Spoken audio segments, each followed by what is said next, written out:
नमस्कार,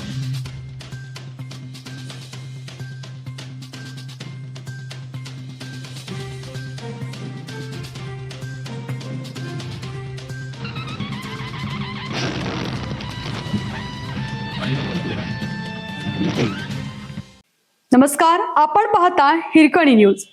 हिरकणी न्यूज प्रत्येक क्षण ताज्या घडामोडी आणि महत्त्वाच्या प्रत्येक बातमीसाठी नेहमी तत्पर. नद्यांच्या पाणी पातळीत वाढ सुरूच. जिल्ह्यात सोमवारी पावसाची उघडझाप होती. सोमवारी पहाटे दमदार पाऊस झाला.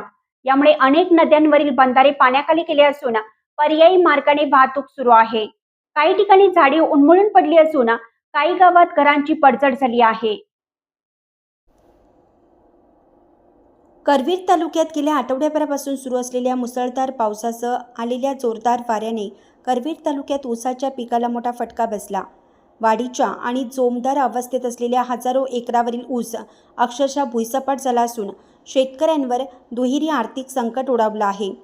कागल बंधारे पाण्याखाली, अनेक मार्ग बंद.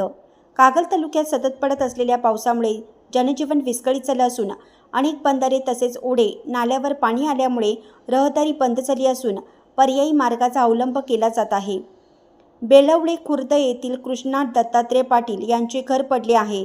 हसूर खुर्द येथील मुक्ताबाई नेमा कांबळे, कासारी येथील निसार बुवा देसाई यांचे राहते घर कोसळले आहे.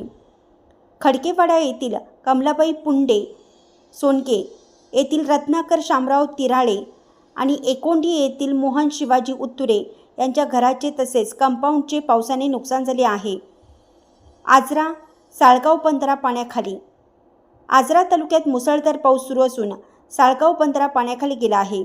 पावसामुळे घरांची, काजू शेड, शेतीची पडझड झाली आहे. यामध्ये सुमारे 68,000चे नुकसान झाले आहे. धनगरवाडी प्रकल्प 100% भरला आहे. हिरण्यकेशी व चित्री नदी दुथरपा दुथडी भरून वाहत आहे. सरफनाला प्रकल्पात 62.65% पाणीसाठा झाला आहे. लाटगाव येथील अनिल दौलतराव सरदेसाई यांच्या काजू शेडवर झाडाची फांदी पडून 20,000चे नुकसान झाले. मुर्डे येथील अंगणवाडी शाळेचे शेड पत्रे पडून 40,000चे नुकसान झाले.